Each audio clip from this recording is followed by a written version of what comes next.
Hello बच्चों, welcome back to my YouTube channel brains city. आज हम लोग पढ़ने जा रहे हैं बच्चों बहुत बहुत इंपॉर्टेंट क्लास 12th का मैथ। क्या आप लोग देख रहे हैं बोर्ड पे लिखा हुआ है? क्या लिखा हुआ है? Area of bounded curve. तो देखिए, एरिया ऑफ बाउंडेड कर्व के लिए बच्चे आप लोग का डिफिनिट और इनडिफिनिट इंटीग्रल थोड़ा अच्छा होना चाहिए, थोड़ा, और ग्राफ के बारे में नॉलेज होना चाहिए, क्योंकि ये बहुत इंपॉर्टेंट है बच्चे ग्राफ के लिए। तो कोशिश करते हैं हम आप लोग को ऑल टाइप्स ऑफ ग्राफ को एनालिसिस कराने का बोर्ड पे, और डिफिनिट और इनडिफिनिट इंटीग्रल का यूज करने का, ताकि आप लोग को प्रॉब्लम नहीं हो। चलिए देखिए, हम लोग क्लास स्टार्ट करते हैं। तो देखिए, एरिया बाउंडेड कर्व में मतलब क्या होना चाहिए बच्चे? कोई भी कर्व का एरिया कब निकाल पाएंगे हम लोग?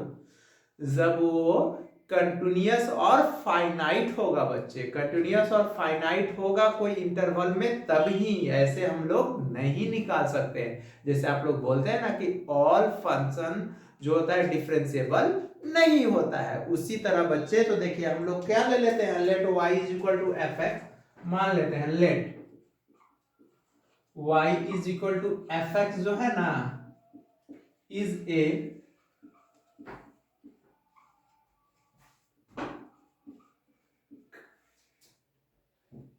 कंटिन्यूअस फंक्शन है। क्या बोल? Let y is equal to F x is a continuous and finite function है। क्या बोले? कंटिन्यूअस एंड फाइनाइट है बच्चे फंक्शन इन इंटरवल कहां से? क्लोज इंटरवल ए से बी के बीच में। मतलब कोई function y is equal to F x है जो फाइनाइट है, वो भी किसके इंटरवल में? इन ए टू बी के बीच में। आया बात समझ में? अब हम लोग देख लेते हैं, when curve y is equal to F x मान लेते हैं ना, हम ले लेते हैं when curve y is equal to F x है। क्या बोले? व्हेन कर्व जो है y is equal to F x जो है बच्चे, lie above the X axis, lie above the X axis. मतलब देखिए, कोई फंक्शन है, कोई फंक्शन है y is equal to F X. मतलब कहने का मतलब बच्चे, हम दिखाते हैं आप लोग को, कोशिश करते हैं रियलाइज करवाने का, क्योंकि कोई रीजन होगा जिसके अंदर आपको एरिया बोलेगा निकालने के लिए। तो देखिए, हम कोई function y is equal to F x है, तो देखिए सबसे पहला हम कंडीशन निकालेंगे बच्चे, बताएंगे अभी। हम थोड़ा सा स्केच कर लेते हैं। देखिए, कोई कर्व है ये बच्चे, मान लेते हैं ना y is equal to F x का कोई कर्व है, ठीक है। तो देखिए, इसका एरिया निकालना है तो कोई तो रीजन होगा ना, तो ये सैडेड रीजन का निकालना है। ये a है बच्चे, ये b है, तो ये किसका वैल्यू है?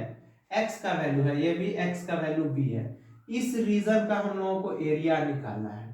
तो देखिए, जब एरिया निकालना होता है बच्चे, कोई देखिए, कोई भी अगर फाइनाइट सरफेस है तो उसका एरिया हम लोग फॉर्मूला रटे हैं। सर्कल है, सिलेंडर है, स्फेयर है, हेमी स्फेयर है, कोई भी सॉलिड कोन है, तो हम लोग जानते हैं उसका एरिया। ये कोई शेप का नहीं है, तो कैसे निकालेंगे हम लोग? तो देखिए, कैसे निकालेंगे बच्चे, तो इसमें हम लोग को क्या करना पड़ेगा? देखिए, एक्स एक्सिस के अलोंग ना बाउंडेड है कर्व, तो इसमें छोटा सा एलिमेंट्री कट करना होगा बच्चे। देखिए, हम छोटा सा एलिमेंट्री कट कर लिए, ये छोटा सा एलिमेंट्री। तो देखिए, ये छोटा सा एलिमेंट्री जो कट किया, तो किसको कट किए हैं? एक्स को ना, तो ये dx एलिमेंट्री कट किया। तो एरिया ऑफ क्या होगा? Area of bounded curve, bounded reason. तो क्या हो जाएगा बच्चे? ये इंटीग्रेशन होगा, लोअर लिमिट x का वैल्यू कितना है? a, और अपर लिमिट b। और देखिए, ये y is equal to F x है, तो ये f x into d x लेंगे, या इसी को हम लोग a से b लिख सकते हैं, y dx लिख सकते हैं। ये किसका वैल्यू है? x का। किसका वैल्यू है? x का। आया बात समझ में? कैसे लेंगे बच्चे एरिया ऑफ बाउंडेड कर्व? ठीक है। अब हम लोग देख लेते हैं इसी केस में, when curve y is equal to F x lie above the x axis है। अब बिलो द x एक्सिस हम कर देते हैं। इसी को हम क्या कर लेते हैं बच्चे? बिलो द x एक्सिस कर देते हैं। बिलो द एक्स एक्सिस कर लेते हैं, तो इसका एरिया क्या होगा? तो देखिए एरिया कभी भी बच्चे निगेटिव नहीं होता है। क्या होता है? निगेटिव नहीं होता है। दिखाते हैं आप लोग को।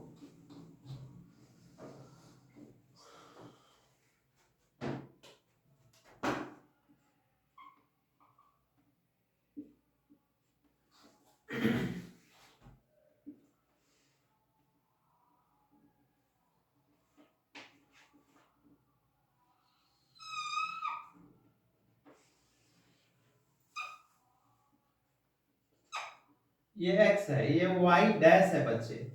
अब कोई कर्व है, मान लेते हैं ये कर्व है बच्चे, y is equal to F x का कर्व है।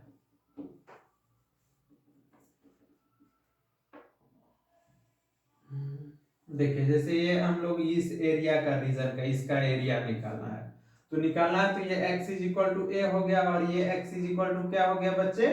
b हो गया, क्योंकि ये इसका ओरिजिन हो गया। आया बात? ओरिजिन हो गया। तो यहाँ पे फिर क्या करेंगे? dx एलिमेंट्री बोले ना बच्चे, कट करेंगे। ग्राफ जिस पे शिफ्ट होगा उसी का ना dx एलिमेंट्री कट कर सकते हैं। तो ये dx एलिमेंट्री हम कट किए, ये dx एलिमेंट्री कट किए, तो एरिया ऑफ क्या हो जाएगा? एरिया ऑफ बाउंडेड रीजन, तो क्या हो जाएगा बच्चे? a से b, और नीचे है तो देखिए तो y dx, तो ये माइनस क्या करेंगे? fx इंटू dx, इसका मोड ले लेंगे बच्चे। क्यों? क्योंकि इंटीग्रेशन एरिया कभी भी निगेटिव नहीं होता है। जैसे a से b, तो इसी को माइनस y dx, इसका आप मोड ले लीजिए। जो भी आंसर आएगा उसको क्या कर दीजिए आप? पॉजिटिव कर दीजिए। आया बात समझ में? अब हम लोग क्या देखेंगे?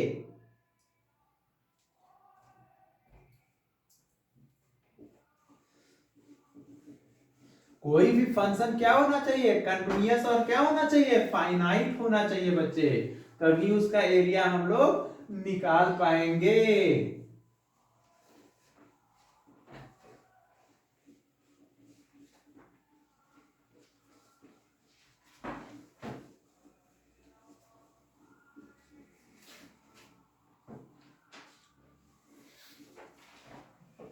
अब हम लोग देखने जा रहे हैं क्या? when the curve क्या होगा? x is equal to, लिख लेते हैं, when the curve x is equal to fx, मतलब समझ रहे हैं ना आप लोग? x is equal to y is equal to fx था, अब x is equal to fy है बच्चे। मतलब ग्राफ y एक्सिस के लॉन्ग सिमेट्री होने वाला है। लाई टू द क्या होगा? Right of the, lie to the right of the y axis. देखिए ये है, लाई कर रहा है किधर? Right to the y axis के। देखिए ये इसका ग्राफ हम बनाते हैं, ये y है, ये x है बच्चे। तो देखिएगा ये ग्राफ है, मान लेते हैं ये ग्राफ है किसका? x is equal to f y का, मतलब ग्राफ जो होगा y के टर्म में होगा। तो आपको समझ जाइएगा कि y एक्सिस पे प्लॉट करना होगा। तो ये y is equal to a है और ये y is equal to b है। तो यहाँ पे जो एलिमेंट्री इस बार कट करने जा रहे हैं बच्चे, तो किसके लॉन्ग करने जा रहे हैं हम लोग? D y elementary y axis पे कट कर रहे हैं ना। छोटा सा स्क्रिप्ट बोले थे ना कट करके दिखालेंगे, ये छोटा सा देखिए ये हो गया dy, ये छोटा सा स्ट्रिप कट करके निकाले। और ये एरिया ऑफ साइडेड रीजन, इसका हम लोगों को एरिया बोल रहा है निकालने के लिए। तो क्या हो जाएगा? Area of sided region, area of sided region is equal to क्या होगा? इसको हम लोग लेंगे बच्चे, तो y का वैल्यू a से y का वैल्यू b तक लेंगे। तो यहाँ पे x क्या लेंगे? x का वैल्यू लेंगे ना, तो क्या होगा? f y dy। यही ना होगा f y d y, f y d y, या इसी को हम लोग ए से बी के बीच में एक्स डी वाई लिख सकते हैं, एक्स के टर्म में लिख देंगे उसको, मतलब तो आ गया बात समझ में आप लोग को। अब देखिए बोलेगा when the curve x is equal to f y lie the, किधर बच्चे, left of the y axis. हम आप लोग को एक बता रहे कि कैसे डी वाई एलिमेंट्री लेना है। देखिए तो ग्राफ वाई एक्सिस के सिमेट्री है तो डी वाई एलिमेंट्री कट किए। अब यहाँ पे देखिए, अब इसका ग्राफ हम लोग लेंगे बच्चे, ये मान लेते हैं एक्स है और ये वाई है। अब देखिए इधर है ग्राफ, एक मिनट गलती हो गया,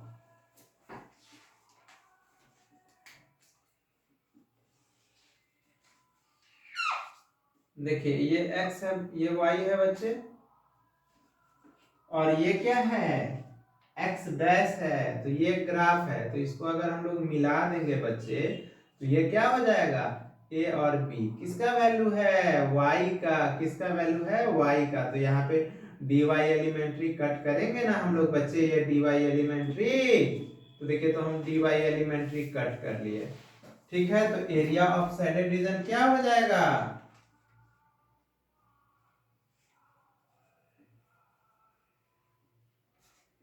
इज इक्वल टू, तो क्या a से b लेंगे तो यहाँ पे एफ वाई डी वाई करेंगे, यहाँ निगेटिव लगाना होगा बच्चे, निगेटिव, और एरिया है तो इसलिए मैग्नीट्यूड आप ले लीजिए क्योंकि एरिया कभी भी निगेटिव नहीं होता है। या इसी को आप a से b, इसको माइनस एक्स डी वाई लिख सकते हैं, और ये ले लीजिए मोड ले लीजिए। आया बात समझ में, ये हो गया आप लोग को। अब हम लोग देख लेते हैं बच्चे एरिया बिटवीन टू कर्व।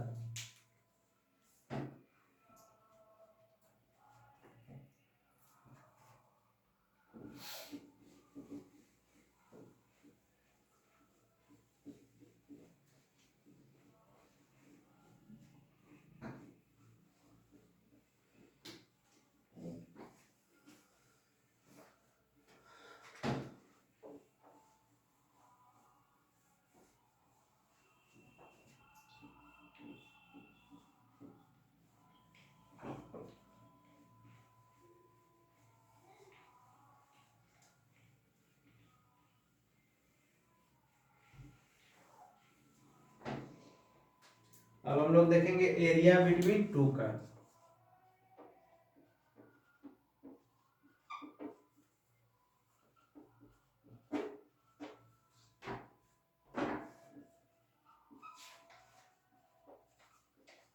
दो कर्व के बीच का एरिया हम लोग देखने जा रहे हैं, टू कर्व्स है, ठीक है।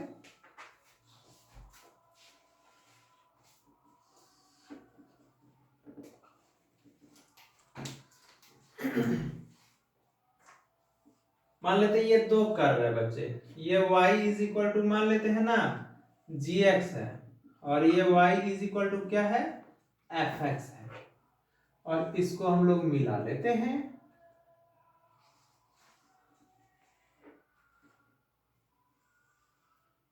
देखिए ये मिला लिए, इसका एरिया हम लोग से, ये साइडेड रीजन का एरिया पूछ रहा है बच्चे, साइडेड रीजन का इसका एरिया पूछ रहा है, ठीक है। और ये मान लेते हैं x is equal to a है और ये x is equal to b है।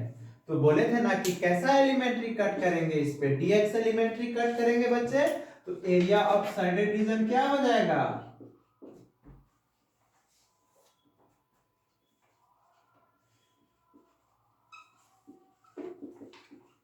देखिए बड़ा वाला में क्या करेंगे, इसको इंटीग्रेट करेंगे, a से b लेंगे, और बड़ा वाला क्या है fx लेंगे, और क्या dx एलिमेंट्री, किस पे dx एलिमेंट्री कट होगा बच्चे, ये एलिमेंट्री किस पे कट हो रहा है। देखिए तो ये वाला जो एलिमेंट्री जो हम लोग कट कर रहे हैं,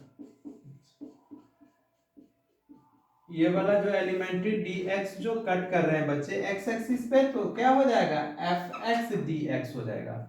ये तो पूरा का आ गया, मतलब ये fx dx लिए तो ये पूरा का आ गया, और अगर उसमें से हम घटा दिए a से b को, किसका, जी एक्स डी एक्स को। तो आ गया सैडेड रीजन। तो देखिए तो दोनों का लिमिट सेम है, लोअर लिमिट और अपर लिमिट बच्चे, तो कॉमन ले सकते हैं ए से बी। तो ये हो जाएगा एफ एक्स माइनस जी एक्स इंटू क्या हो जाएगा यहाँ पे dx। यही तो हो गया, मतलब बड़ा वाला में से ये छोटा वाला को घटा देंगे तो ये नहीं आ जाएगा साइडेड रीजन का एरिया, आ जाएगा ना। क्लियर है।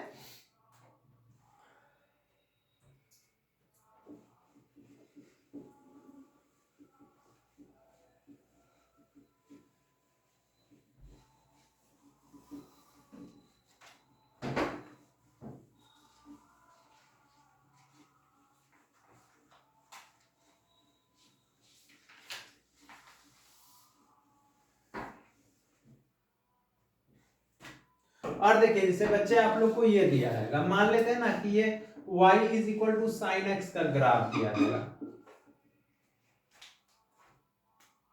जैसे y इज इक्वल टू मान लेते हैं साइन एक्स है, ये ग्राफ है। तो मान लेते हैं इसका ये ग्राफ है बच्चे,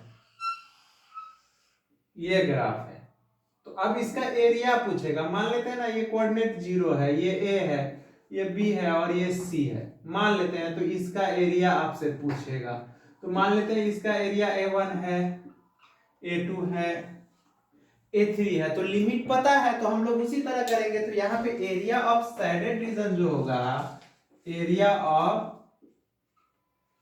सैडेड रीजन, तो क्या होगा बच्चे, a1 होगा प्लस माइनस a2 होगा प्लस a3 होगा। मतलब नीचे वाला को हम लोग क्या लेंगे बच्चे, निगेटिव लेंगे, निगेटिव लेंगे। तो अगर इसको लिखेंगे तो कैसे, इस पे dx एलिमेंट्री कट करेंगे तो लोअर लिमिट यहाँ 0 से a ले लेंगे, 0 से a ले लेंगे। तो ये x का वैल्यू y का वैल्यू क्या होगा, यहाँ पे y dx लिखेंगे ना, क्या लिखेंगे y dx। फिर क्या ले लेंगे, a से b ले लेंगे माइनस y dx। और फिर यहाँ पे क्या ले लेंगे, b से c ले लेंगे y dx। ये कर सकते हैं ना एरिया ऑफ सैडेड रीजन को, ठीक है। अब देखिए कुछ कंडीशन बताते हैं, सम इंपॉर्टेंट पॉइंट क्या होगा अगर कोई ग्राफ मान लेते हैं दिया हुआ है, उसको कैसे बताना है। सम इंपॉर्टेंट पॉइंट लिखाते हैं, तब आप लोग को ग्राफ के बारे में हम बताते हैं। उसको याद रखिएगा कि अगर याद रखेंगे तो कोई भी कर्व हुआ आपको क्वेश्चन बनाने में आसानी होगा। देखिए बच्चों, फॉर सम इंपॉर्टेंट पॉइंट है ग्राफ के लिए, अगर हम लोग कोई ग्राफ ड्रॉ करते हैं तो उसका कुछ इंपॉर्टेंट पॉइंट आपको दिमाग में याद रखना है। देखिए कोई भी चीज सिस्टमेटिक वे में करेंगे ना बच्चे तो प्रॉब्लम नहीं होगा, क्योंकि इजी ग्राफ रहा तो आप स्केच करके उसका एरिया निकाल लोगे। अगर डिफरेंट टाइप्स का ग्राफ रहेगा बच्चे तब दिक्कत आएगा। तो उसके लिए समाधान है, उसके लिए देखिए मेडिसिन है। क्या मेडिसिन है, पहला नंबर तो इसको MTR करना है, मारो टोटल रट्टा, दिमाग में एकदम बैठा लेना है। क्या बैठाना है कि इफ 2 और मोर देन 2 इक्वेशन होगा ऑफ कर्व का 2 या 2 से ज्यादा इक्वेशन होगा बच्चे, जैसे 2 इक्वेशन दे दिया, एक पैराबोला का दे दिया, एक सर्कल का दे दिया, तो क्या करना है, are given first of all क्या करना है, find their point of intersection.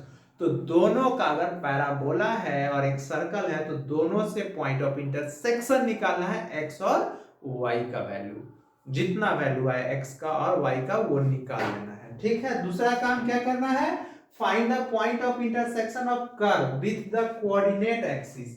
Coordinate axis से कैसे, ग्राफ में पुट कर दीजिए x इज इक्वल टू 0, तो y का वैल्यू पता चल जाएगा। y is equal to F x का जो ग्राफ होगा, मेन ग्राफ होगा, उसमें पुट कर दीजिए x बराबर 0, तो y निकल जाएगा। अब पुट y बराबर 0 पुट कर दीजिए तो वो x निकल जाएगा, निकाल लिए। फिर इफ कर्व आर स्टैंडर्ड, अगर कर्व स्टैंडर्ड है, स्टैंडर्ड मतलब जैसे y is equal to mx plus c है, तो स्ट्रेट लाइन का स्टैंडर्ड ग्राफ है। पैराबोला का y इज इक्वल टू या y square is equal to 4ax है, तो वो स्टैंडर्ड है। सर्कल का x square plus Y square is equal to r square, circle का वो सब स्टैंडर्ड कर्व है। तो स्टैंडर्ड है तो डायरेक्टली उसका क्या करना है, ग्राफ को स्केच करना है। फिर if curve are not standard then put different value of X. अगर ग्राफ स्टैंडर्ड नहीं है, जनरल इक्वेशन है, जैसे सर्कल का दे दे equation X square plus Y square plus 2gx plus 2fy plus c equal to 0, कोई जनरल इक्वेशन उठा के दे दे, तो उसको क्या करना है, सबसे पहले उसका डिफरेंट वैल्यू ऑफ एक्स और वाई निकालना है। एक्स वाई डिफरेंट वैल्यू मतलब एक्स का कोऑर्डिनेट वाई का कोऑर्डिनेट। हाँ, कितना निकालना है, जैसे हम लोग पुट करते थे ना, x इज इक्वल टू 0 तो y का वैल्यू, फिर x is equal to 1 y का value, x is equal to 2 y का वैल्यू निकालते थे ना। तो क्या होना चाहिए, फॉर रफ स्केच के लिए, अगर कोई रफ स्केच ग्राफ का करने जा रहे हैं तो list at least 5 point are needed, 5.5 coordinate आपको निकालना है।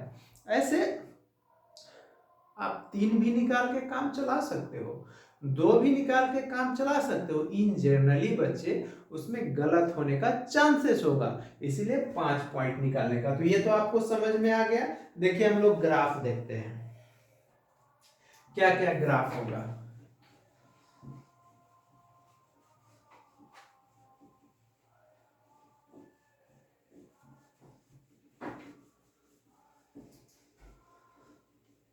क्योंकि कोई भी ग्राफ बच्चे जो होता है स्टैंडर्ड, जो होता है स्टैंडर्ड इक्वेशन, कोई भी ग्राफ स्टैंडर्ड में थोड़ा दिया रहता है, हमेशा जर्नल में दिया रहेगा। उसको हम लोगों को लाना होगा उस फॉर्मेट में बच्चे।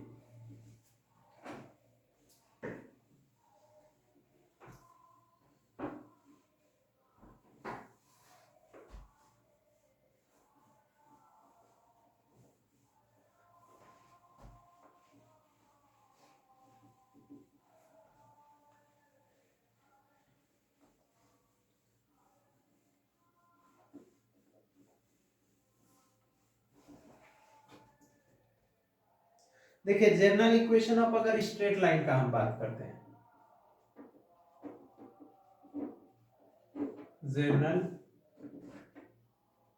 General equation of straight line, ST line का बात करते हैं। क्या होता है जनरल इक्वेशन बच्चे स्ट्रेट लाइन का, ये होता है ना ax plus by plus c does equal to 0, ये होता है जनरल इक्वेशन स्ट्रेट लाइन का। अगर वहीं पे बच्चे हम लोग पुट कर दे, क्या बोले कि अगर कोई जनरल इक्वेशन है तो put x is equal to 0 put कर दीजिए, तो 0 करिएगा तो क्या होगा, a into 0 plus by is equal to minus C, तो by is equal to minus C, तो y is equal to minus C by B. ये y का कोऑर्डिनेट आ गया। बोले थे कि अगर ग्राफ में x पुट करेंगे, उसी तरह अगर पुट x बराबर 0 किए हैं, इस बार y बराबर 0 कर देंगे, y बराबर 0, तो ये बच्चे क्या आ गया, इसी को हम लोग y इंटरसेप्ट बोलते हैं। क्या बोलते हैं, y इंटरसेप्ट बोलते हैं। y इंटरसेप्ट क्या हो जाएगा फॉर्मूला, तो माइनस कांस्टेंट टर्म बटे कोएफिशिएंट ऑफ y। इसी तरह पुट कर देंगे x y बराबर 0, तो कितना होगा, ax plus c is equal to 0, ax is equal to minus C, तो x is equal to minus C by A. ये हो गया क्या बच्चे, x इंटरसेप्ट।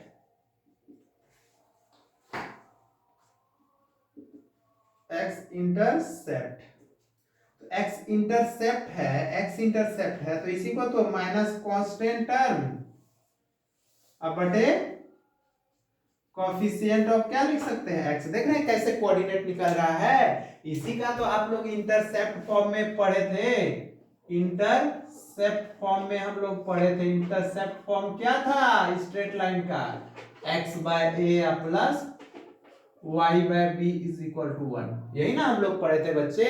अब देखिए ये इंटरसेप्ट फॉर्म हो गया। अगर इसका स्टैंडर्ड इक्वेशन अगर हम लोग निकालेंगे बच्चे तो क्या होगा, तो देखिए कोई जनरल इक्वेशन है तो सबसे पहला काम उसका कोऑर्डिनेट निकालना है। कोऑर्डिनेट निकाल लीजिए, फिर उसका ग्राफ को स्केच कीजिए, ग्राफ को ड्रॉ कीजिए। तो इसका ग्राफ अगर हम लोग ड्रॉ करेंगे बच्चे तो कैसा आएगा, देख लीजिए ये x निगेटिव है, y भी निगेटिव है, तो कोऑर्डिनेट मतलब निगेटिव है। तो देख लीजिए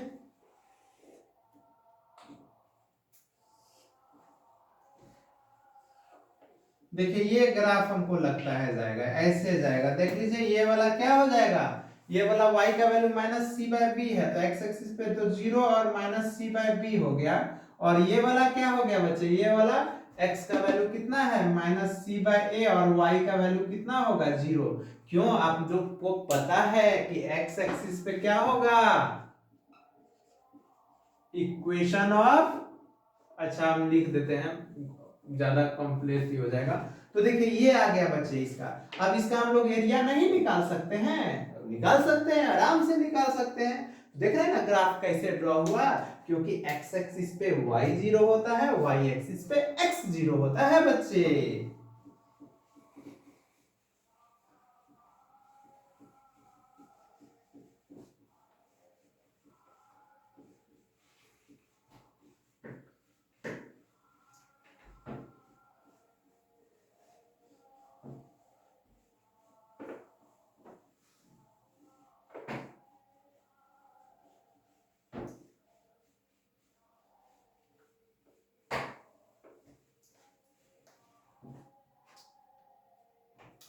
तो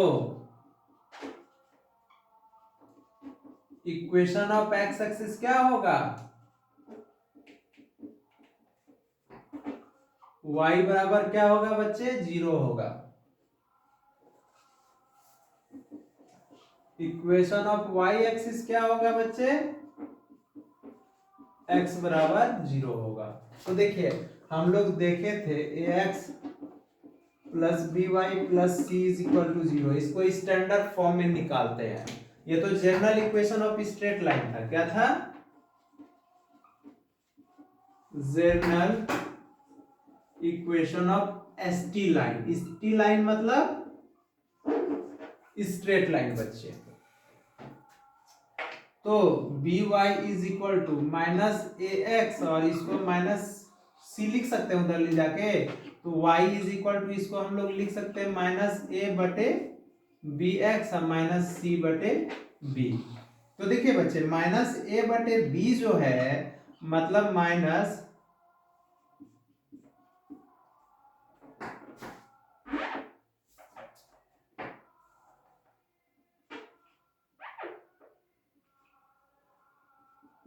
माइनस कोफिशिएंट ऑफ एक्स बटे कोफिशिएंट ऑफ वाई, इसको हम लोग क्या बोलते हैं बच्चे, स्लोप बोलते हैं, या एम बोलते हैं, या टेन थीटा बोलते हैं, या ग्रेडियंट बोलते हैं, ग्रेडियंट बोलते हैं, ये होता है स्लोप। ये हो गया।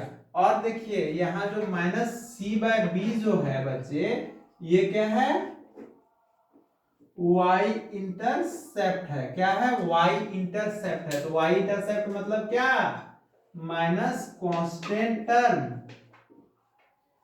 बटे coefficient of y is equal to, ये हो गया y इंटरसेप्ट। इंटरसेप्ट यहां पे हम इसको c मानते हैं बच्चे, तो वहां पे पुट कर देंगे तो y इज इक्वल टू क्या हो जाएगा, mx प्लस c हो जाएगा। यही तो हो गया स्टैंडर्ड इक्वेशन, हो गया किसका, ऑफ एसटी लाइन का।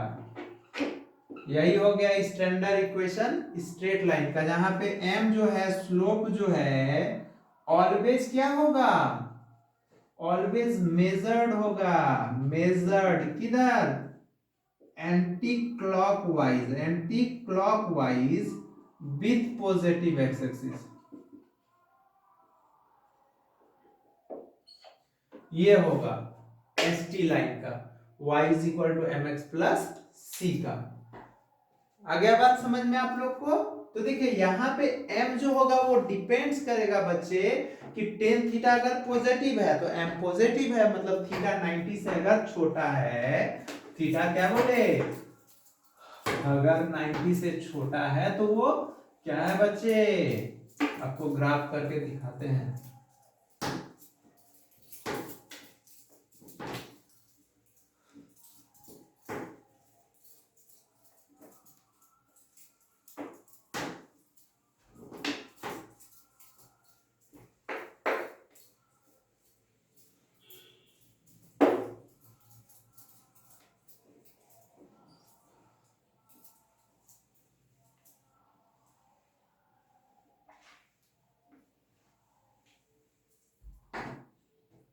ठीक है, तो ये तो समझ में आप लोग को आ गया। तो अब देखिए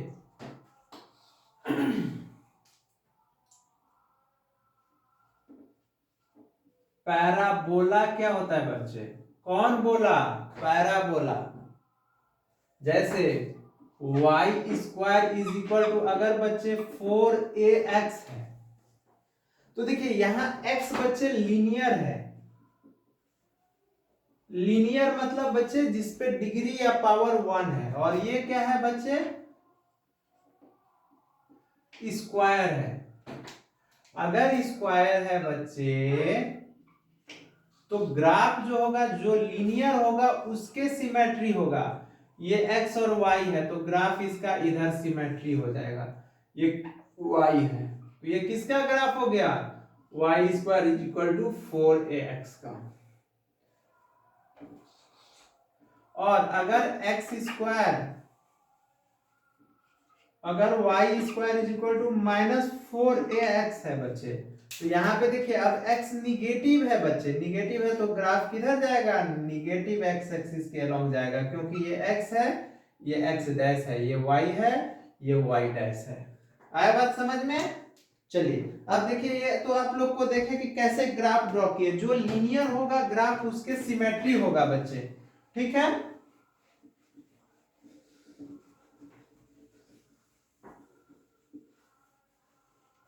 वाई स्क्वायर देखे हम लोग, ये भी तो x भी तो लीनियर में होगा। अब अगर मान लेते हैं x square is equal to 4ay होगा अगर, तो अब देखिए तो ग्राफ कौन लीनियर है?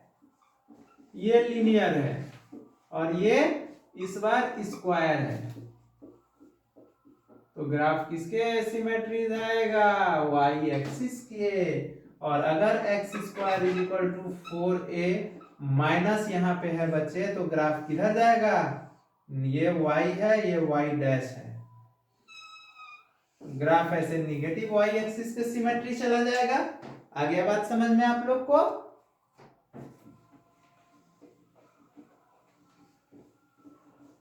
एक हम रफ स्केच बता रहे हैं आप लोग को बच्चे, कैसे निकालना है। ये स्टैंडर्ड इक्वेशन था किसका? पैराबोला का। पैराबोला का स्टैंडर्ड इक्वेशन ये सब था। अगर जनरल इक्वेशन बोलेगा बच्चे तो बताते हैं। देखिए जैसे कि अब सर्कल है, सर्कल बोलते हैं ना, सर्कल पढ़ेंगे, वही है सर्कल। तो सर्कल में क्या? X square plus Y square is equal to r square, ये स्टैंडर्ड इक्वेशन है। स्टैंडर्ड इक्वेशन है किसका?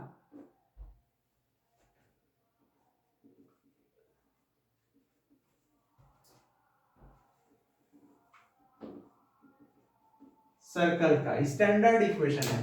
तो इसका सर्कल का स्टैंडर्ड इक्वेशन कैसा होगा बच्चे? ये हो जाएगा, ये मतलब इसका सेंटर क्या हो जाएगा?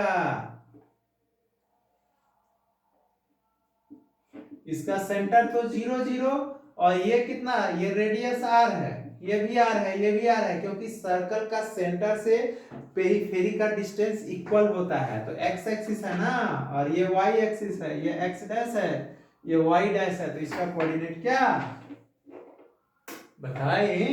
x एक्सिस पे y 0, ये r कोमा 0, ये -r,0, ये 0,r, और ये 0,-r। देखिए तो ये हम लोग कर लिए। ये तो स्टैंडर्ड था। जनरल इक्वेशन ऑफ सर्कल क्या होगा? जनरल इक्वेशन ऑफ सर्कल उधर लिखते हैं, आप लोग को थोड़ा दिखेगा। स्टैंडर्ड इक्वेशन सर्कल का आ गया।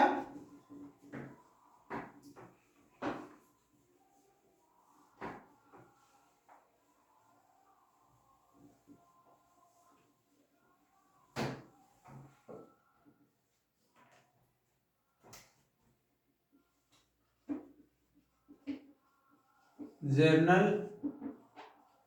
Equation of circle x square plus Y square plus 2zx plus 2fy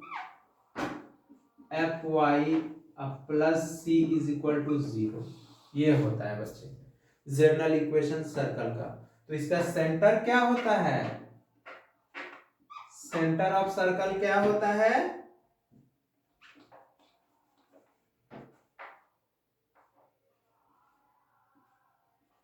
centre of circle is equal to, मालूम है क्या होता है? -1/2 होता है, -1/2, याद रखिएगा, -1/2 कोफिशिएंट ऑफ x, फिर -1/2 कोफिशिएंट ऑफ y। तो देखिए, तो -1/2 कोफिशिएंट ऑफ x क्या है? 2g है, और -1/2 कोफिशिएंट ऑफ y क्या है? 2f है। कट के क्या हो जाएगा? -g और -f। इसका सेंटर ये होता है, -g और -f। और रेडियस क्या होता है बच्चे? Radius of circle, radius of circle, इसको r is equal to radius of circle, तो क्या होता है? x, ये होता है G square plus F square minus C होता है, ये होता है, याद रखिएगा अगर इसका सर्कल दिया हुआ है तो। अब मान लेते हैं ना, तो ये तो सर्कल है, कोई ऐसा इक्वेशन होगा ना बच्चे कि सारे सारे ग्राफ को रिप्रेजेंट करता होगा, उसी को हम लोग 2 डिग्री इक्वेशन, 2 डिग्री कर्व बोलते हैं। 2 डिग्री कर्व क्या होता है? 2 डिग्री कर्व इक्वेशन बच्चे, पहले इस पे क्वेश्चन हम बता देते हैं, तब उस पे मिलेंगे, जो कि पैराबोला, इलिप्स, हाइपरबोला सबको रिप्रेजेंट करता है, क्योंकि इलिप्स का, हाइपरबोला का, रेक्टेंगुलर हाइपरबोला का, सबका हमको तो आपको कराना होगा ना बच्चे। जैसे देखिए सीबीएसई 2002 का क्वेश्चन है, क्या बोल रहा है?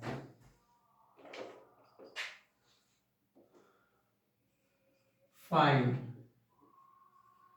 The area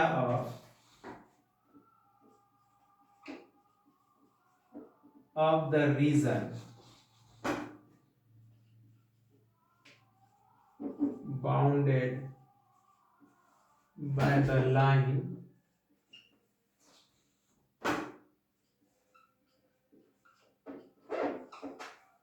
2x plus, sorry गलती लिखे हैं, 2y plus x, 2y plus x is equal to क्या है बच्चे? 8 है। 2y plus x is equal to 8 दिया हुआ है। तो the x axis and the x axis से बोल रहा है, and the line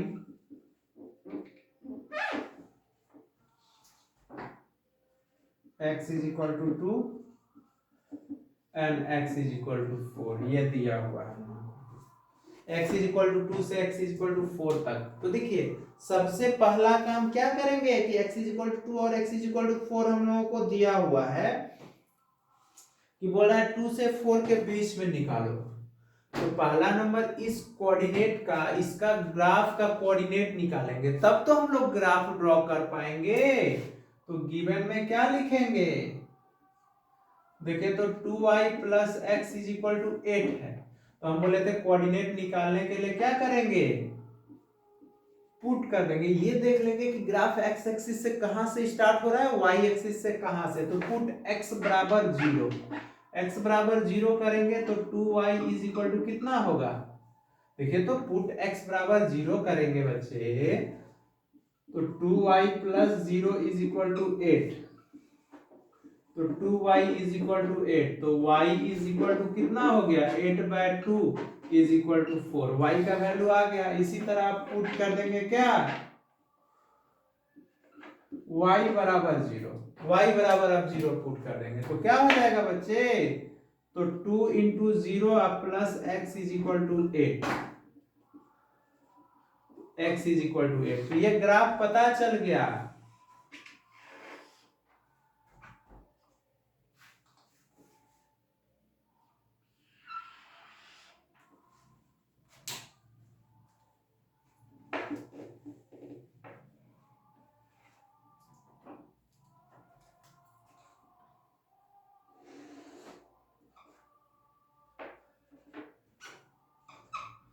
x Y है तो देखिए, तो y एक्सिस पे x 0 होता है, x 0 है तो y का वैल्यू कितना है, 4 है। यहां से ये ग्राफ, इसको हम लोग मान लेते हैं 4 है ये।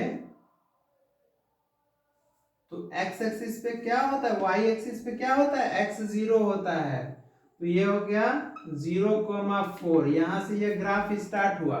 और y एक्सिस पे x 0 होता है, तो y एक्सिस पे वो x एक्सिस पे y 0 होता है, तो y 0 है तो ये 8 है, यहाँ पे मान लेते हैं।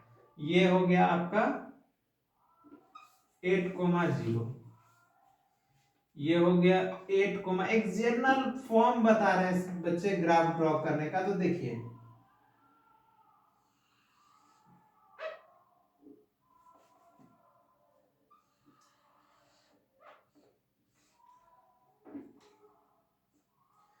ये ग्राफ तो ड्रॉ हो गया।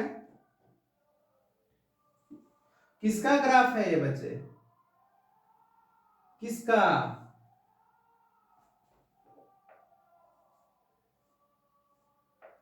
ये ग्राफ है 2y plus x is equal to 8 का। ठीक है, 8 का ग्राफ हो गया। हम लोगों से एरिया कहां से पूछ रहा है, x इज इक्वल टू 2 से। तो मान लेते हैं ये 1 है, ये 2 है, और ये मान लेते हैं 4 है। ये वाला एरिया हम लोगों से पूछ रहा है बच्चे, ये x बराबर 2 दे दिया और x बराबर 4 दे दिया, क्योंकि 1 से लेके यहाँ 8 तक आप अंडरलाइन करेंगे, लाइनिंग करेंगे ना, तो ये 2 से 4 के बीच में ये वाला हम लोगों से एरिया पूछ रहा है बच्चे, ये वाला एरिया के लिए क्या बोले थे कि यहाँ पे हम कुछ नहीं समझ में आए तो dx एलिमेंट्री कट, बोले थे ना कि dx एलिमेंट्री कट करेंगे, तो ये dx एलिमेंट्री कट कर लिए। तो कर लिए तो एरिया ऑफ बॉन्डेड रीजन क्या हो जाएगा, शेडेड रीजन। तो कहां से, ये x का वैल्यू है 2 से लेके 4 तक, तो यहाँ पे y dx लिखेंगे। तो यहां से y का वैल्यू निकाल लीजिए, क्या आएगा y का, तो 2y plus x is equal to 8 है, क्योंकि y dx है तो y का वैल्यू कितना हो जाएगा, तो 2y is equal to 8 minus x, तो y is equal to 8 minus x by 2 y dx। तो देखिए, तो यहाँ पे रख लीजिए, तो क्या होगा 8 माइनस एक्स बटे 2y इंटू dx, ये हो जाएगा 2 से 4। तो देखिए, तो 1/2 बाहर आ जाएगा और ये कितना हो जाएगा बच्चे, 2 से 4 8 माइनस एक्स dx, ये हो गया। अब देखिए इसका इंटीग्रेट करते हैं तो ये हो जाएगा क्या, 1/2 बाहर, यहाँ पे बिग ब्रैकेट ले लेते हैं, तो 2 से 4 हो जाएगा और ये 8 dx हो जाएगा, फिर ये हो जाएगा क्या, 2 से 4 x dx हो जाएगा। ये होगा एरिया ऑफ साइडेड रीजन का। सॉल्व करते हैं, ऊपर हम क्वेश्चन मिटाते हैं बच्चे। आया बात समझ में, कोई ग्राफ दिया हुआ है तो पहले कोई इक्वेशन दिया हुआ था तो पुट कर दिए x बराबर 0, तो y का वैल्यू निकल गया, पुट कर दिए y बराबर 0 इस इक्वेशन में, तो x का वैल्यू निकल गया तो ग्राफ देख लिए कि x 0 कहाँ होता है, y कहाँ 0 होता है, वो कोऑर्डिनेट लिख लिए, ग्राफ एक जनरली खींच दिए, ड्रॉ कर दिए। यहाँ पे नंबर लाइन लेंगे 1 2 3 4, 1 2 3 4 5 6 7 8, क्योंकि x एक्सिस पे y0, y एक्सिस पे x0, ग्राफ ड्रॉ कर लिए। अब क्या बोले, x इज इक्वल टू 2, तो 1 2 2, फिर 4 1 2 3 4 4 पे, तो ये ड्रॉ कर दिए।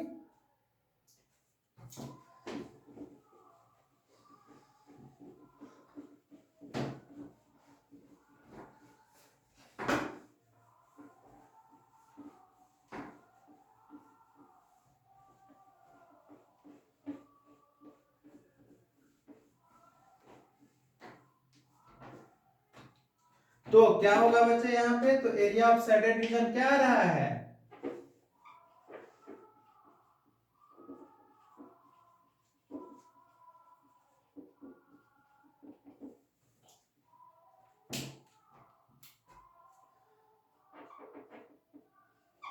8 तो बाहर आ जाएगा, 2 से 4 dx माइनस इसका क्या हो जाएगा इंटीग्रेशन x पे पावर 2 से 4। क्यों बच्चे? क्योंकि x पे पावर 1 है, तो याद है इंटीग्रेशन पावर एक ऐड होता था उसी से डिवाइड होता था, तो ये 1/2 इंटू 8 और ये हो जाएगा x dx का 2 से 4, फिर 1/2 से मल्टीप्लाई, तो -1/2 इंटू 1/2 ये हो जाएगा, क्योंकि 1/2 बाहर ले लिए, x² 2 से 4।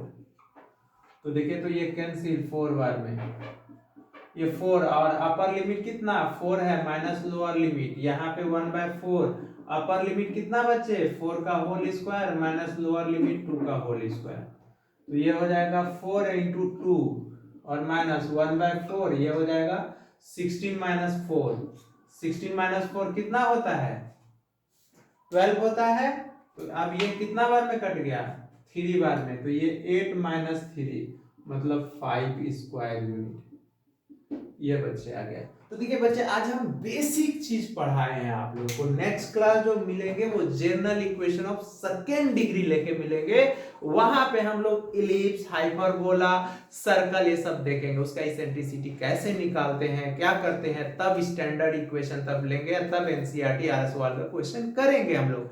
तब तक आप लोग अपना अच्छे से ख्याल रखिए, मेरे चैनल ब्रेन सिटी को लाइक कीजिए, सब्सक्राइब कीजिए, दोस्तों को बताइए, बच्चों को भी बताइए, जो आपका छोटा भाई सब है 7th में 8th में 9th में पढ़ता है 10th में, तो उन लोग को बोलिए कि 9th 10th 11th 12th 7th 8th 9th 10th 11th 12th का फिजिक्स और मैथ ब्रेन सिटी चैनल पे अच्छा पढ़ाई होता है बच्चे।